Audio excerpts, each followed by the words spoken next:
Good morning, everyone, and thank you very much for joining me. This is the morning market review with myself, Russell Shaw. I'm a senior market specialist at FXCM, and my email address is rshaw@fxcm.com.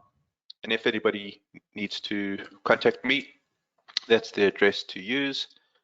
Today is Wednesday, it's the 19th of April, 2023. Just going to bring up our high-risk investment warning and the commentaries disclaimer. And we missed the crypto minute last week, so we are going to do it this week. So we'll go until the top of the hour or thereabouts, and then we'll switch to the crypto minute. Can I confirm that you guys can hear me, see the screen, and see me? I've put up the market commentaries disclaimer. Hey, Anna. Okay, excellent. Thank you very much. Morning to you, and welcome as always. Thank you very much for everyone that has signed in this morning. And we're going to just stick to market scope for today as well. Very similar analysis to yesterday.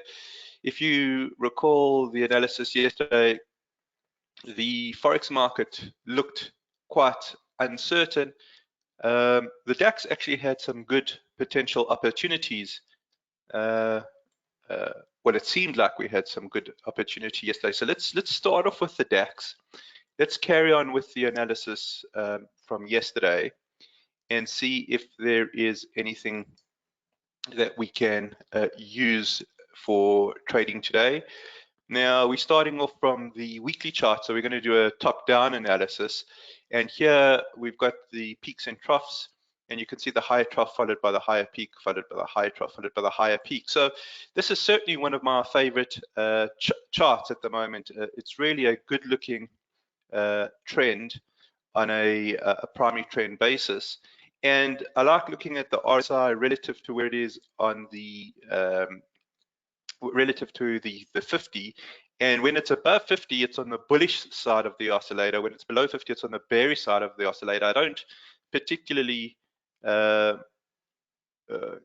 give much credence or credibility to divergences. Not to say that other analysts don't use them with success.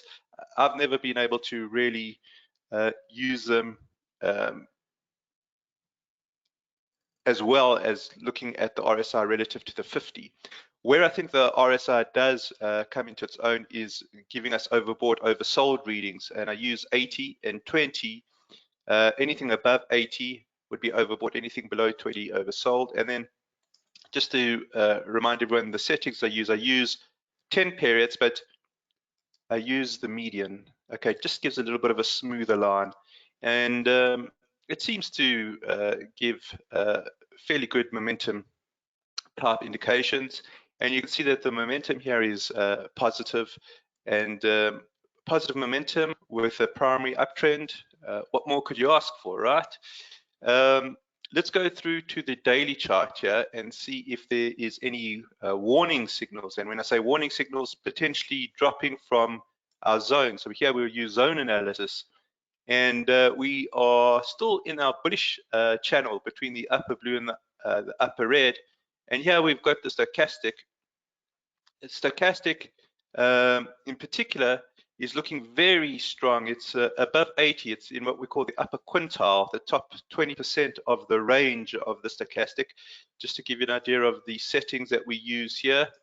This is a 15-day, and I've slowed it down for 5 periods. I'm not using the percent. I'm not using the percent D. So this is a slow stochastic. I really like the look of this. The DAX chart to me seems to be indicating that a lot of money is being allocated through to the European markets. I think that makes sense on a fundamental basis because there is a indication by the Fed that the US goes into recession by the year end. That was in the FOMC minutes from last week. But truth be told, it's been attracting capital since the October low. So it's really, in my opinion, a chart for us to carry on analyzing. I think that there is good potential here. Is there any guarantees? And there, of course, the answer to that is no, there are no guarantees. And because there are no guarantees, everyone knows that you've got to use stop losses and you've got to use risk management. That goes without saying. Now, what I like about this chart is that it's actually pulling back. So that's an odd thing to say because we've got an uptrend, we've got a zone 1 position here, pulling back. Well, that's exactly what we want to monitor. So let's just bring up Microsoft Paint and take a look at this in more detail. We've seen it many times before, okay, is in that it's the dips in the uptrend that we want to exploit. So this would be a good opportunity in hindsight. This would be a good opportunity in hindsight. Well, what happens if we're getting a movement down, which we are now, some sort of corrective move? Well, given that the primary trend is up and given that the daily is sitting in zone 1, well, then the support levels on the hourly chart are something for us to keep track of. And you can see that the S1 level here is the first level of support. These are pivot areas. And even now, we've got 14 minutes before cash open. We've pulled back over the last few hours, but take a look at this candle just before the cash open. It's an uncertain candle, isn't it? It's a spinning top or a doji. The idea is that whoever's been setting the DAX down over the last few hours, some uncertainty starting to creep in. And if uncertainty is starting to creep in, well, it makes for a very interesting open. And we want to see if the EMAs cross to the upside. We want to see if the stochastic crosses to the upside. Once we get those two signals, then the idea is for the momentum to build. Now, yesterday we had, if we have to say this is checkpoint 1, if we have to say we have checkpoint 2, and let's say the upper quintile is checkpoint 3. Yesterday we actually had 2.5. Let's just take a look at what happened yesterday. Yesterday we had a crossover here. When we did our morning market review yesterday, it was already starting to move up. Okay, and the stochastic had crossed nicely. We made it into the upper quintile for a little bit, and then it slipped. So yes, we did get a swing of sorts, but unfortunately not the swing that we really want. You know, the swing we want is a nice, long, profitable swing. All right, let me just see comments here.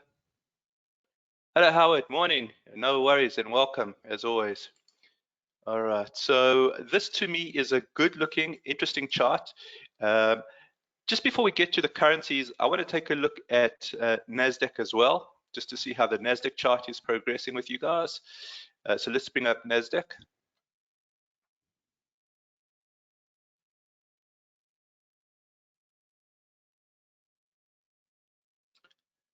All right, let's just bring that up. And again, this is a chart that I like. Let's take out the studies and let's do this together. Now, what we're going to do is we're going to put in the peaks and troughs. Okay, so let's put in our first trough over here.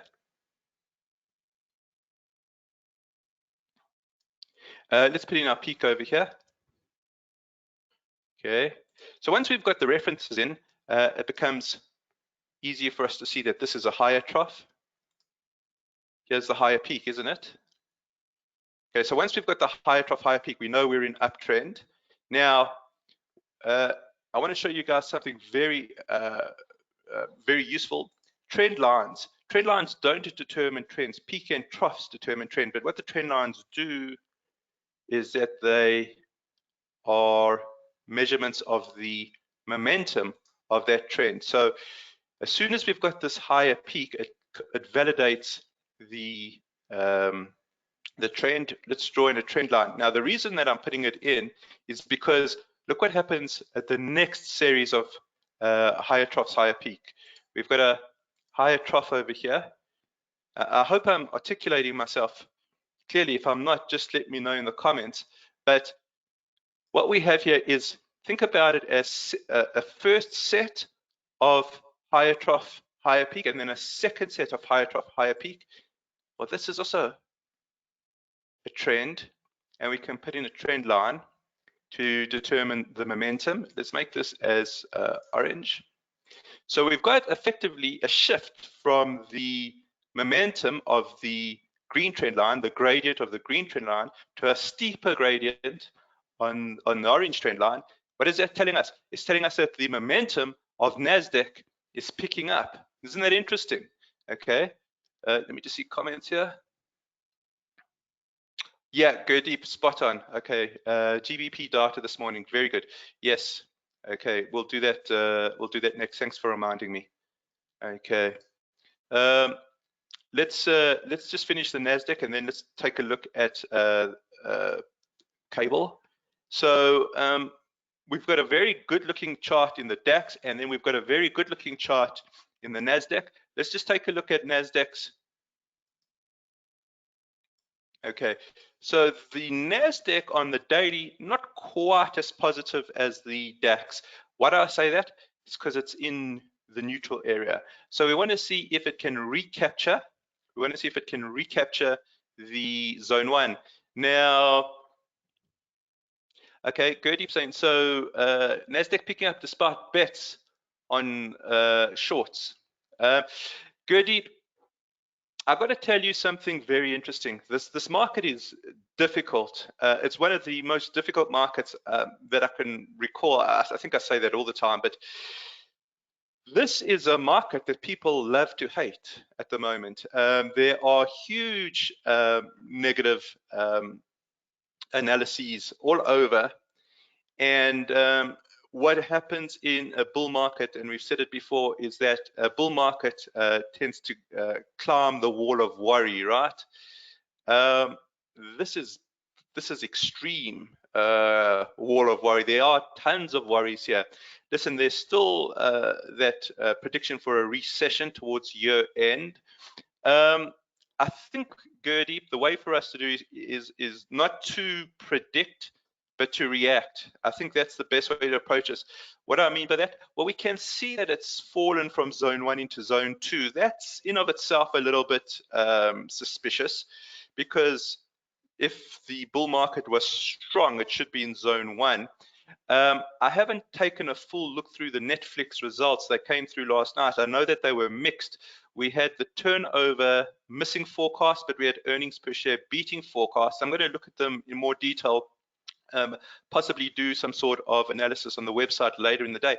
But tech earnings here might be problematic, and I think we've got to just be careful. And the way that we'll do this is we'll monitor the weekly chart. So the weekly chart does show a nice increase in the momentum, but we have to see synchronization with the daily chart. So daily chart needs to get back into zone 1. So your question is absolutely relevant and pertinent. And I think that if we can get back into zone 1, get some sort of expansion in the Bollinger Bands, then I think we continue to climb that wall of worry. That's the best I can do with my answer. So the NAS is picking up despite bets on negativity. Let's carry on monitoring. Try not to predict. Let's try and react as objectively as possible. Let me know if that answers the question. Let's go through to the hourly chart. All right, just keep an eye on, in the same part of that discussion there, let's keep a look at the S1 support level. Is it going to hold? Okay. Now, Tesla's results are out today. So we want to see what Tesla's been price cutting. Okay, Tesla's been price cutting quite aggressively. That can hurt the margins. So let's see what comes out with Tesla's results today. All right. Let's go through to cable. Just want to, before I do that, I just want to just reiterate, look at S1, see if we can reclaim zone 1 on the NASDAQ. Primary trend on NASDAQ's looking pretty good. okay, is looking pretty good. Let's go through the cable. Now, what happened this morning is the inflation data came out of the UK. The forecast was for 9.8%, so it was forecast to drop into single digits. That didn't happen. We are still in double digits. The CPI came in at 10.1% on the headline basis. On a core basis, we also above forecast. Core was forecast at 6%, came in at 6.2%. And you can see that there is, let's go through to the hourly chart. You can see the spark up here. Why is there a spark up here? Because it looks as if the Bank of England's going to have to go another 25 basis points. I don't see any other alternative here, subject to correction, but I think that they've got to go another 25. Yesterday's employment data also showed elevated wages, so inflation is still very much a problem in the UK. Let's just do a top-down analysis here.